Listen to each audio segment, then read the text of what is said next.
오늘 본문 우리 고린도전서 16장 우리 10절부터 12절 말씀을 중심으로 성도와 사역자와의 관계, 즉 성도는 우리 사역자를 어떤 태도로 대해야 되는가, 또 사역자는 성도들을 어떻게 대해야 되는가. 사실 이것이 오늘날 많이 무너지고 있습니다. 이전에 목회자나 사역자들은 학벌이라든지 또 명예라든지 이런 부분들이 사실은 그 시대는 별로 없지 않았습니까? 그러나 한 가지 분명한 게 있었는데, 주의 종이기 때문에 특별히 이렇게 따뜻하게 대하고 극진히 대했던, 그것을 저는 잊을 수가 없습니다. 저는 30대 초에 담임 목회자 역할을 감당하게 됐는데요. 그 당시에 우리 장로님들, 권사님들 저 나이보다 2배 이상 많았습니다. 윤여재 권사님이 제일 막내였으니까. 또 그 장로님들은 저희 아버님과 이북에서부터 친구분이셨습니다. 그러니까 더 그냥 아들 같고 그러셨을 겁니다. 30대 초 알겠습니까? 그런데 다는 아니지만은 정말 얼마나 이렇게 감동이 되고 민망할 정도로 극진히 대해주셨는지 참 몸둘 바를 모르는 그런 분들도 또 많이 계셨습니다. 그러나 시간이 지나면서 이 부분이 많이 무너졌습니다. 이 부분이 무너졌다는 것은 뭘 의미하는가 하면 말씀의 권위가 그만큼 떨어졌다는 겁니다. 물론 말씀의 권위가 사람에 따라서 떨어질 수 있나요? 그러나 성도들이 목회자를 어떤 관점에서 보는가에 따라서 말씀을 받아들이는 자세가 달라지고,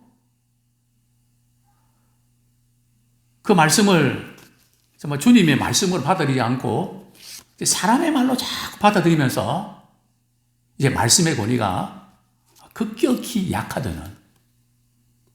그래서 오늘의 우리의 문제는 여러 가지 다른 목회자의 문제도 있고 또 성도들의 문제도 있지만, 어쨌든 누가 잘했든 못했든 말씀의 권위가 떨어져 버리면 아무리 말씀을 전해도 말씀을 그대로 순종하지 않거든요. 이전에는 말씀이 떨어지기에 무섭게 그대로 받아들이고 반응했습니다. 지금도 그런 교회는 성장하고 부흥하고 역사가 나타납니다. 그런데 왜 이런 현상이 왔을까? 참 이렇게 되기가 쉽습니다. 예수님과 그 당시에 교인들은, 예수님을 따르는 사람들은 어땠을까요? 예수님은 고향에서 환영받았을까요? 요즘에는 시골 동네에서 말이죠, 국회의원이 나오고 말이죠, 또 자녀가 말이죠, 인류대학 붙고 금메달 타면 말이죠, 마을 어귀에 플래카드 딱 걸고 말이죠.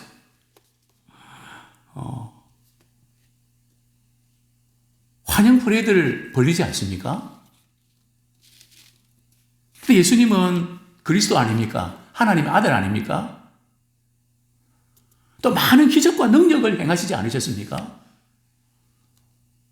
정말 유대 땅에 또 주변에 있는 지역까지도 예수님에 대한 소문이 자자했습니다. 그들도 들었을 겁니다. 그런데 예수님의 고향에서는 환영을 받았습니까? 못 받았습니까? 환영을 받지는 못했습니다. 아니, 가족들한테 예수님이 인정받았나요? 가족들한테는 어떤 대우를 받았습니까? 저 예수 미쳤다. 그래갖고 집으로 말이죠. 데리고 와야 되겠다. 표현이 좀 그런데요. 어쨌든 인간 예수를 생각했으니까요. 저한테 두면 안 되겠다. 미쳤다 그랬단 말이죠. 심지어 예수님의 가족들도, 친척들도 예수님을 하나님의 아들로 하나님이 보내주신 메시아로 보지 않고 그저 요셉의 아들, 어머니는 마리아, 또 형제들은 누구누구 형님, 누구누구 삼촌, 뭐 이렇게 받아들였단 말이죠. 특별히 바리새인과 서기관, 당시 종교 지도자들은 더 그랬죠. 뭐 예수님 학벌이 있으시나요? 백이 있으신가요? 배경이 있으신가요? 목수의 아들 아니야.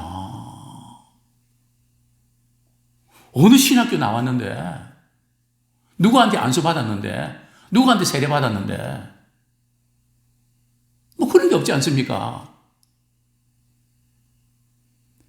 그러니까 우리가 신앙생활 하면서 이 부분, 우리가 교회 생활하면서도 우리 목회자를 대하고 성도들 대할 때 암흑의 목회자는, 암흑의 성도는 주님이 보내주신, 또 주님 맡겨주신 귀한 성도다.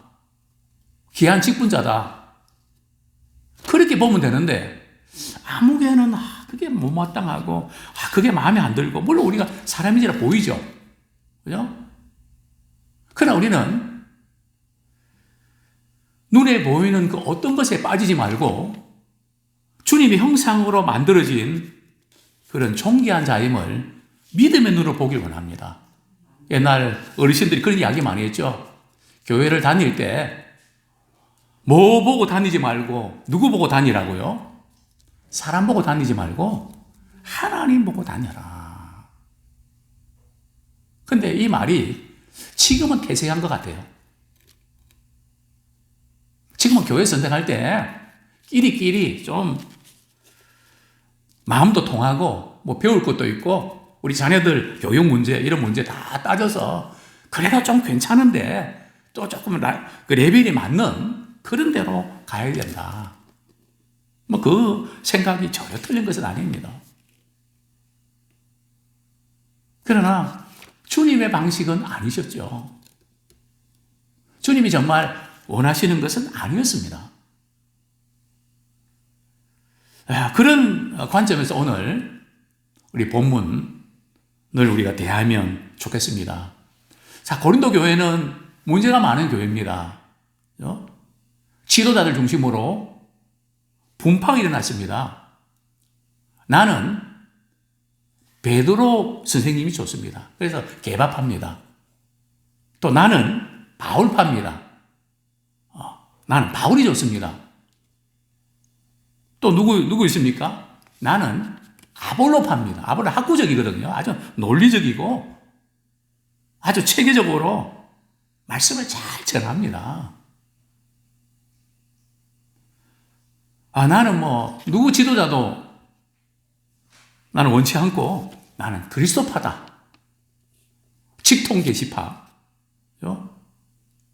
이거로 지금 분쟁이 일어났습니다. 근데 바울이 지금 어디 있는가 하면 에베소에 있는데 본인이 직접 갈 수 없는 형편입니다. 그래서 누구를 보내게 되나요? 자, 10절 같이 한번 보겠습니다. 시작. 디모데가 이르거든 너희는 조심하여 그로 두려움이 없이 너희 가운데 있게 하라. 이는 그도 나와 같이 주의 일을 힘쓰는 자이므라. 자, 누구를 보낸다고요? 디모데를 먼저 보냅니다. 자, 디모데만 보내는 게 아니고요. 우리 사도행전 19장 22절 봅니다. 누구랑 같이 보냈을까요? 사도행전 19장 22절.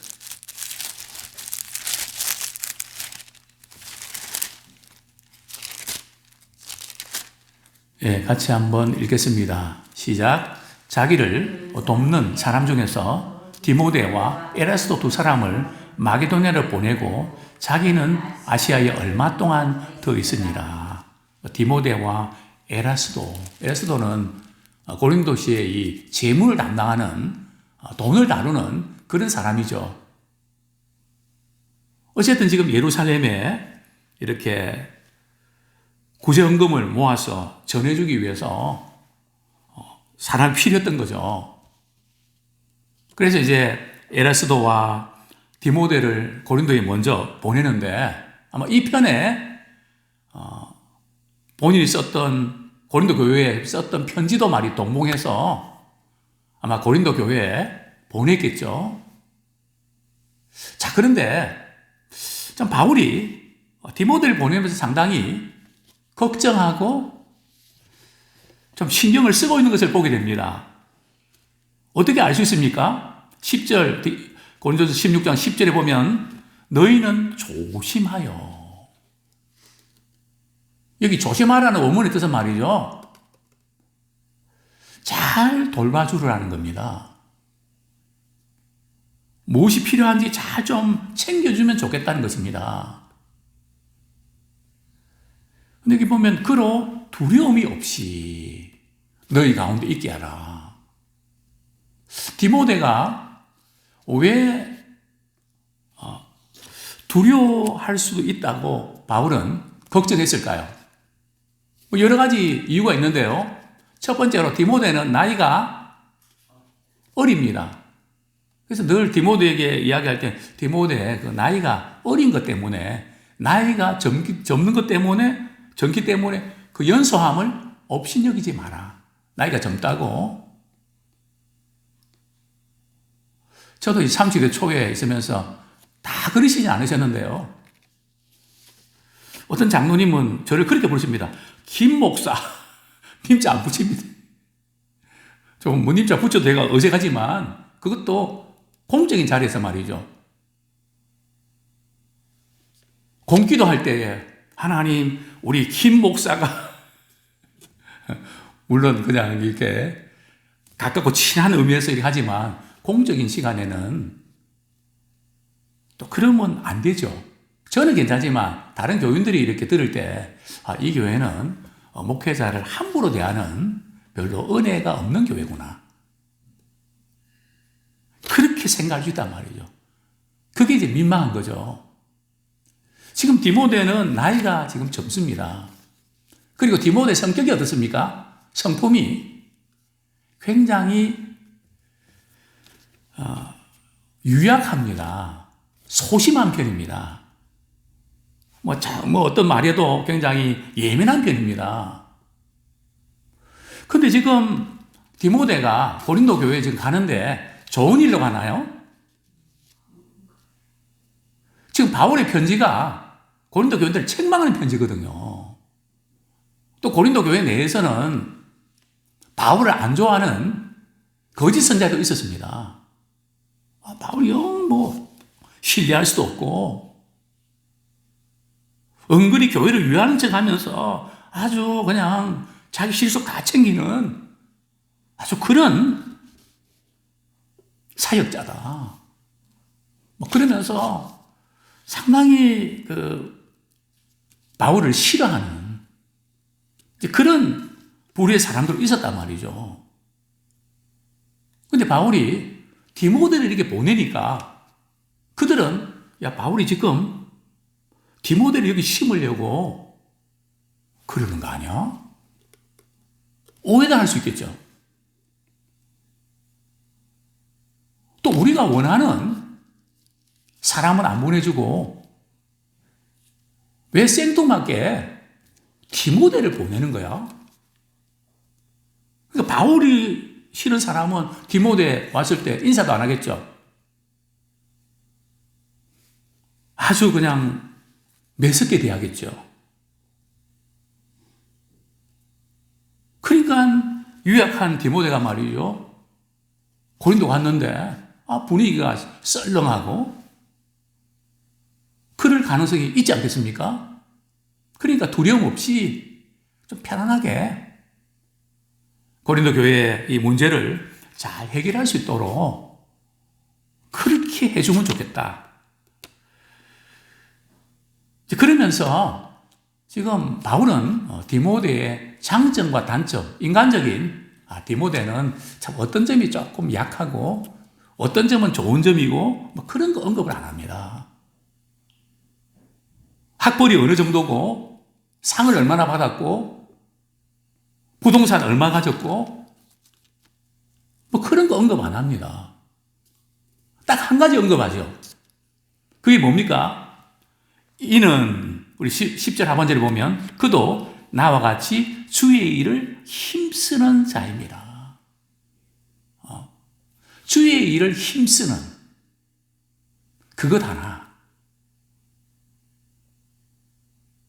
우리는 그 사람의 어떤 됨됨이라든지 물론 사람의 인격이 중요합니다. 또 마음에 들고 안 들고 하는 게 분명히 있습니다. 그러나 우리는 그런 어떤 부분에 우리 영적으로 손해보거나 또 거기에 마음이 상해서 시험 들면 안 됩니다. 우리는 그저 참 주의 일에 힘쓰는 또 주님이 보내신 귀한 사역 그거 하나만으로 그래서 우리가 늘 그 주의 일을 우리가 봐야 되고 주의 일을 통해서 그분을 통해서 주님을 바라봐야 됩니다. 근데 이것이 영적으로 잘 준비된 분들은 그게 보이는데 자꾸 사람이 보인단 말이죠. 그래서 우리는 늘 목회자인 저도 마찬가지고 사람이기 때문에 사람이 보이죠. 그러나 보이는 사람에 우리가 좌우되지 말고 그분을 통해서 주님이 어떻게 일하시는지 어떻게 말씀하시는지 그것을 우리가 발견하기 원합니다. 이게 영적인 감각이 있어야 또 영적으로 바른 태도를 가져야 이게 된단 말이죠. 저도 이제 목회하면서 환자 신방을 가고 뭐 그럴 때 그 신방을 받는 그분의 자세, 믿음, 태도 거기 따라서 믿는 대로 돼버립니다. 어떤 마음으로 대하는가 얼마나 사모하고 얼마나 귀하게 여기는가 벌써 그 중심에서부터 좌우가 됩니다. 근데 우리는 이 부분을 참 많이 잃어버리지 않았나. 이제 바울은 참 디모데를 보내면서 그렇게 칭찬하는데 주의 일에 힘쓰는 것을 칭찬합니다. 또 우리 빌립보서 2장 19절 20절 이제 바울이 빌립보에 있는 성도들에게 참 디모데를 칭찬한 장면인데 참 뭐를 칭찬합니까? 물질적으로 많이 구원하고 물론 바울이 선교할 때 그런 부분을 언급한 적도 있지만 그러나 대부분은 그런 부분이 아니고요. 주님의 사역을 하는 데 있어서 디모데는 어떤 사람인가? 제가 읽어드립니다. 내가 디모데를 속히 너희에게 보내기를 주 안에서 바람은 너희 사정을 알므로 안위를 받으려 함이니 이는 뜻을 같이 하여 너희 사정을 진실히 생각할 자가 이밖에 내게 없습니다. 참 여러분의 사정을 진실히 생각할 사람입니다. 정말 진정한 위로를 베풀 수 있는 사람입니다. 정말 사정을 잘 알아주고 위로할 수 있는 사람. 참 디모데는 내 아들과 같습니다. 그렇게 해서 참 디모데를 칭찬하는데요. 자, 그 다음에 11절 말씀. 고린도서 16장 11절.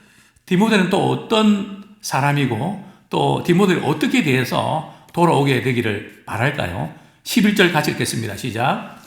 그러므로 누구든지 그를 멸시하지 말고 평안히 보내어 내게로 오게 하라. 나는 그가 형제들과 함께 오기를 기다리노라.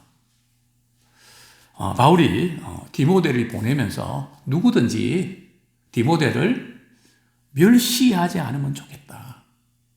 함부로 대하지 않으면 좋겠다.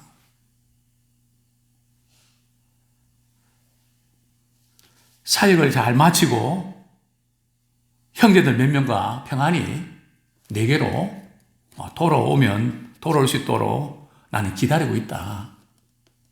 그것을 이제 바울은 이제 부탁을 합니다. 그렇습니다. 우리는 육신의 몸을 있기 때문에 육신의 그 연약함, 장점, 단점을 보게 되어 있습니다. 그래서 우리는 그 사람의 우리 장점, 단점을 우리가 보여주는데 거기에 좌우되는가? 아니면 그 사람을 통해서 주님이 일하시는 그것을 볼 수 있느냐? 거기에 따라서 우리의 신앙은 좌우됩니다. 우리가 시험 들 때가 언젠가요? 사람 볼 때 아닙니까? 그래서 이전에 우리 선배 목사님들은 우리 후배 목사님 몇 가지 부탁을 했습니다. 절대 교인들하고 어떻게 지내지 말라고요? 가깝게 지내지 마라. 심지어 동네 목욕탕은 절대 가지 마라. 목욕탕에서 한번 부딪히면 이 권위가 떨어지니까 좀 집에서 멀리 있는 그런 데를 다녀라. 그 말씀이 틀린 건 아닙니다. 그러나 좀 아쉬운 부분이 있죠. 가까이 있다 보면 함부로 대할 수 있으니까.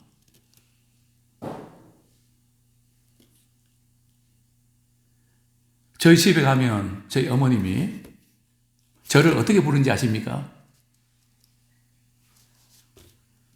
제 이름 부를까요? 목사님이라고 부를까요? 김 목사님 꼭 님자 붙이고 말이죠. 그냥 편하게 그냥 부르세요. 아니죠. 하나님이 목회자를 세웠는데 어떻게 내가 함부로 부를 수 있냐고. 저는 우리 아들로서 말이죠. 인간 아들로서 되게 좀 어색하고 그렇죠. 그러나 가깝다고 해도 대하는 태도가 달라질 수 있는 거 아닙니까? 참 우리가 이런 목회자는 목회자대로, 성도들은 성도들대로 이런 부분에서 정말 우리의 역할들을 잘 감당하는 그런 관계 되기 원합니다. 왜요? 말씀의 권위가 세워지기 위해서. 정말 주님이 기뻐하시는 그 일에, 그래서 정말 주님이 기뻐하신 그 일을 위해서 사람을 세우셨는데 그 일을 이루기 위해서, 주님의 일을 성공시키기 위해서 그 사람은 부족해도 우리가 잘 섬기는 그런 관계 되기 원합니다. 자, 두 번째로 12절. 아볼로 경우는 이제 사역자가 성도들을 어떻게 대하는가. 우리 12절 말씀 같이 읽겠습니다. 시작. 형제 아볼로에 대하여는 그에게 형제들과 함께 너에게 가라고 내가 많이 권하였으되 지금은 갈 뜻이 전혀 없으나 기회가 있으면 가리라. 자, 우리 고린도 교인들은 디모데 말고 누가 방문해 주기를 원했을까요? 아볼로가 방문해 주기를 원했습니다. 전체 이 문맥을 보면 말이죠. 아볼로를 고린도 교인들이 되게 좋아했습니다. 왜냐하면 바울은 영적으로 참 그 능력도 있고 실력도 있지만 그 말하는 것이 말이죠. 조금 버벅거리는 좀 그런 편이었거든요. 그러나 아볼로는 말이죠. 아주 유창하고 깔끔하고 시원시원하고 귀에 쏙쏙 들어오고 이런 설교자 아닙니까? 언변도 대단하고요. 학식도 있고. 그래서 고린도 교인들은 바울에게 말이죠. 아볼로를 보내달라고 부탁을 했습니다. 그래서 바울이 아볼로에게 고린도 교회에 좀 갔다 오면 좋겠다. 우리 성도들이 당신 오기를 되게 기다리고 있으니까 갔다 오면 좋겠다. 근데 아볼로는 어떤 반응을 나타내나요? 여러 번 지금 바울이 아볼로를 권합니다. 내가 많이 권하였을 때 지금은 어떻게 할 수 있다, 어떻게 하겠다고요? 갈 뜻이 전혀 없으나 기회가 있으면 가리라. 바울이 왜 이런 언급을 했을까요? 또 아볼로는 왜 안 가려고 했을까요? 1번, 너무 바빠서. 뭐 그럴 수도 있겠죠. 사기 너무 바빠서 뭐 여력이 없어서 안 갈 수도 있었겠죠. 그러나 제가 볼 때는 다른 이유가 분명히 있었습니다. 그 이유가 뭘까요? 지금 고린도 교인들 지금 아볼로 오기를 바라고 아볼로를 좋아하는 성도들이 많았거든요.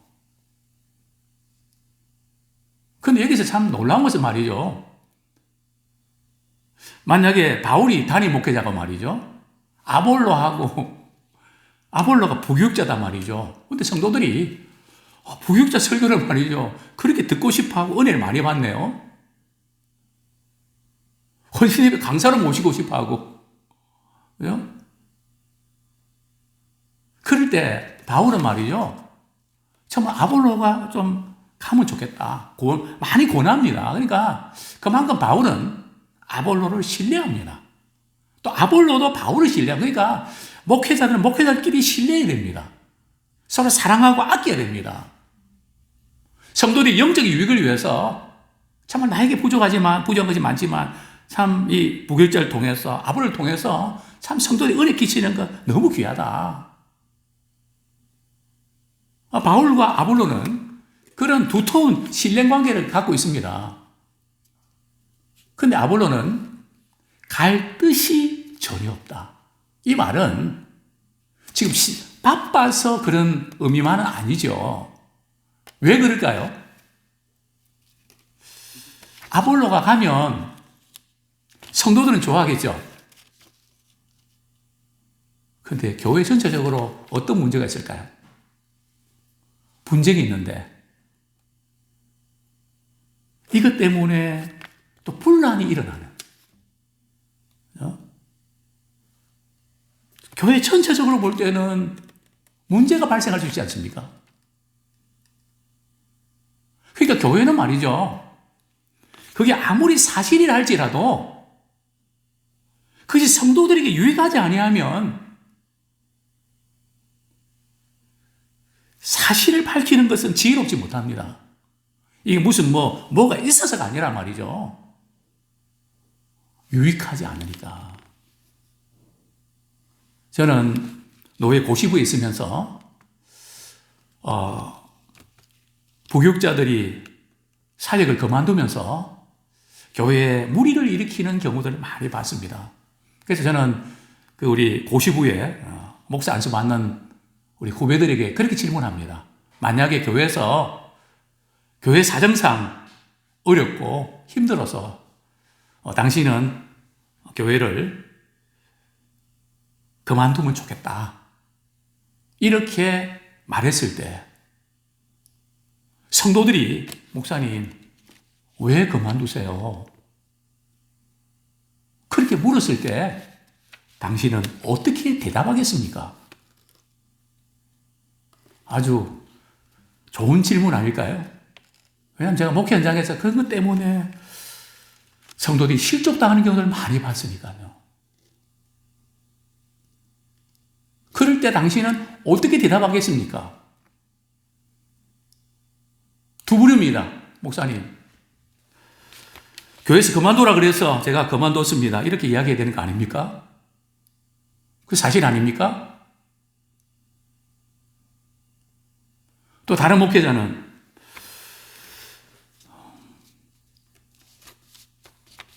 그래도 교회 유익을 위해서 제가 지혜롭게 대답을 하겠습니다. 그렇게 지혜롭게 대답하는 게 어떻게 대답하는 건데? 성도는 자기 스스로 그만뒀는지, 교회가 그만두게 했는지, 그거 알고 싶어 하는데, 어떻게 지혜롭게 대답하나? 그럼 머리만 걸린단 말이죠. 그러면서 제가 그런 이야기를 합니다. 사실은 교회가 어려워서 그만두면 좋겠다. 그 말 들은 건 사실이다. 나도 내가 섬기는 교회에서 그랬다. 그래서 성도들이 담임 목사님 찾아와서 우리 목사님 그만두면 정말 그 당시에 목사님 힘이 됐던 교인들 한 30명이 빠져나 우리도 그만두겠습니다. 제가 아무리 설득해도 안 통합니다. 그래서 조금 기다렸다가 제가 극적으로 사임을 하고 예랑교회로 왔는데요. 이전에 평안교회로 왔는데요.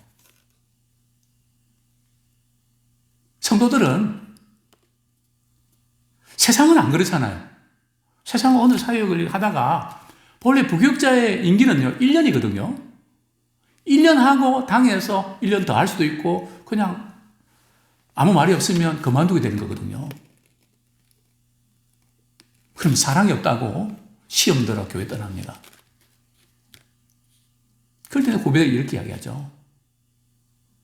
교회 사정에서 그만둔다 할지라도 성도들의 유익을 위해서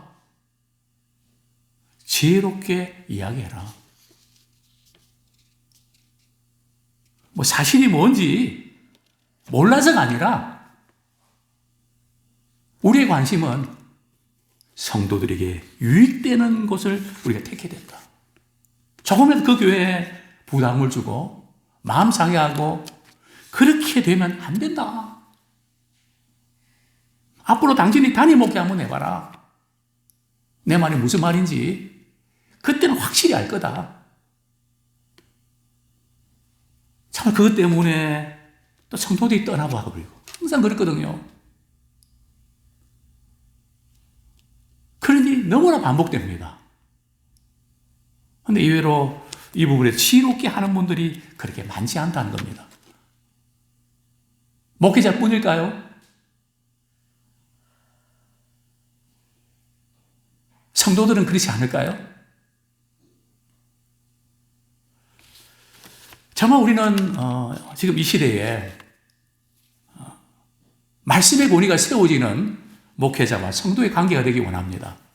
사람을 보고 교회 다니지 말고 정말 주님 바라보고 신앙생활하는 사람의 약점 그 부분에서 우리가 영적으로 우리가 많이 잃는 것이 아니라 정말 주님께서 그분을 통해서 어떻게 일하시는지 그거를 바라보면서 어떻게 하든 교회가 세워지는 그 일에 위로하고 격려하면서 사명 감당하는 그런 교회가 되기를 소원합니다.